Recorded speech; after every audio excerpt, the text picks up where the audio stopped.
What's good, everyone? It's Steve from SnkrTechTalk, back with another video today. For today's video, I do want to look at and talk about the Adidas Harden 9, which he did debut last night on court.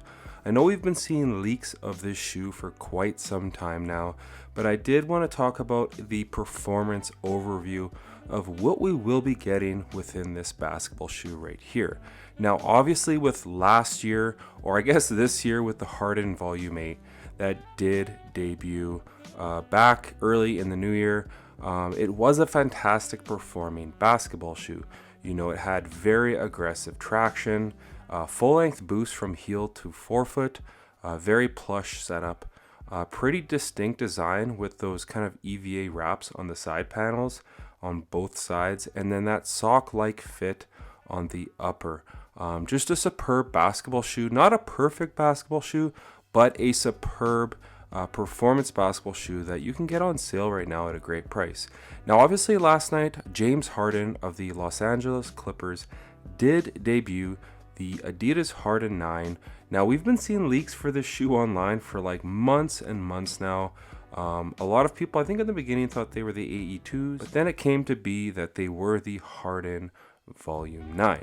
Now, as far as the traction pattern on this shoe, as far as what we'll be getting on the 9, it looks very similar to the 8s, honestly. You kind of have that blade-like pattern running throughout, and those two kind of circular portions in the forefoot. So I do think it's going to perform more or less the exact same on the 9 as it did on the 8. Now, the only gripe I had on the 8s as far as the performance goes for the traction pattern was that the grooves were very close together, and a lot of the outsoles were translucent, so they did collect a lot of dust, and that needed attention as far as wiping goes. So I'm assuming it's going to be more or less the same on the 9s as it was on the 8, but overall it was a very reliable traction pattern and a pretty aggressive one at that. Now, as far as the cushioning goes within the 9s, again, I think it's going to be exactly the same as the 8. That's going to be a big theme here on the 9s and 8s. A lot of it is going to transfer over to the 9s. So I do believe we are getting full-length boost from heel to forefoot. Obviously, it's going to be a very plush ride. Boost is basically an ETPU style foam compound, more or less the same that serious player only is using, Rigorer and Way of Wade with their boom setup. So I think it's going to be a very plush ride, more or less the exact same as the 8s. So a lot of impact protection at the back, really good court feel up front. Positions 1 through 5 can definitely play in boost, especially when it's full length. And I do believe that's exactly what we're getting here on the Harden Volume 9. So you can expect a very nice cushion setup. Now, as far as the materials go, the upper kind of looks like a synthetic upper. I don't know if it's patent leather. It does kind of have a sheen or a shine to it, as you can see. Some pairs do look like a synthetic leather. I think I saw a red pair and a white pair that looked more of like a leather upper, but you can expect more or less a synthetic upper on the Harden Volume 9. Now, at the back of the shoe, it does kind of seem like it has a heel counter that's similar to the Adidas AE1 with that faux carbon fiber plate at the back of the shoe to lock your foot in at the back of the Harden 9. Like I said, very similar to the AE1. So I do think you're mostly going to get a synthetic upper within this basketball shoe. And then to me, again, it translates from the 8s to the 9s. It looks like you're getting that sock-like fit internal booty on the 9s that did come from the 8s. So again, I think you're getting a lot of the same from the 8s to the 9s. And that's not a bad thing because I really enjoyed that inner booty. Just the way you could slide your foot in, lace the shoes up, and you were good to go. It does also look like you're going to have an internal lacing system kind of hidden on the inside of the upper. You're really going to be able to snug those shoes down, and that upper is going to really kind of conform to your foot nicely on the Adidas Harden 9. So the overall fit and materials, I think, are going to be superb. It looks great in photos.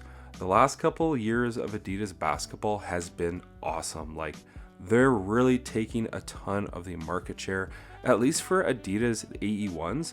The other night I was at my local YMCA just getting some shots up with my kids, and there was 10 kids on the floor. 6 of them did have the mids or the lows of the AE1s on foot. So that's kind of a telltale sign in itself. As far as the support within this basketball shoe, again, I have had some info kind of passed over to me from Adidas. What you're going to be getting is an internal and what it looks like to be an external heel counter. It's going to do a great job, I'm sure, locking your foot in at the back of the shoe. And then on the upper, that upper is going to wrap around your foot with that internal lacing system and just create a very snug-like fit. And I do know at the bottom, you are going to have more or less a full-length shank plate from heel to the forefoot. So again, torsional rigidity is going to be great on this shoe. You're going to get that springboard-like effect when you run or jump in the Harden Volume 9. So the support within this basketball shoe is going to be amazing. Very similar to the 8s. Really didn't have any hiccups in the 8s as far as the overall support goes. And again, I think that's going to translate to the 9s. It's more or less the exact same shoe in my opinion as the 8s, with just a different shell, like the upper. The upper itself is changing. Everything else is kind of staying the same. And that leads me into the price point. I do believe the price point is going to be 160 USD, which is exactly the same as I believe the 8s were 160 or 170. In Canada, they're 210. So the price point's going to remain more or less the same, and that's a good thing. Honestly, if it's not broke, don't fix it. I love the boost cushioning setup. I love the traction pattern. The aesthetics of the 7s, 8s, and 9s have all been awesome. So I've seen some awesome colorways with that silver colorway that he did wear on foot. There was a really nice white and black colorway that I have seen photos of. There's an all red colorway that's very, very nice. And then I did see like this purple pair that kind of had like croc skin on the upper. So I do think Adidas will be kind of playing with the materials with the Volume 9. And I think we're going to get a variety of materials with those synthetic leather uppers, kind of patent leather shiny looks, and then maybe some kind of animal prints on the upper of the 9s as well. So I'm not mad at this shoe. I think the aesthetics are great. I'm just ready to go. I want these on foot now.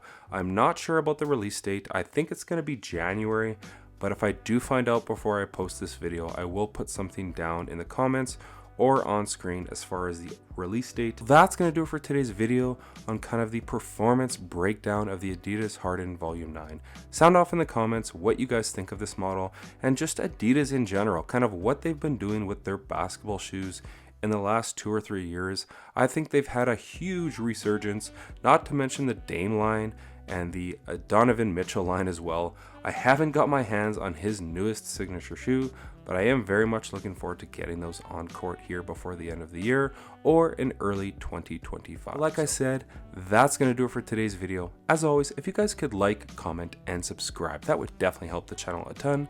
And check out my Instagram over at SnkrTechTalk, as it is an extension of my YouTube channel with all my pickups, basketball footage, and nostalgia as a whole. As always, thanks for watching today's video, and until next time, peace.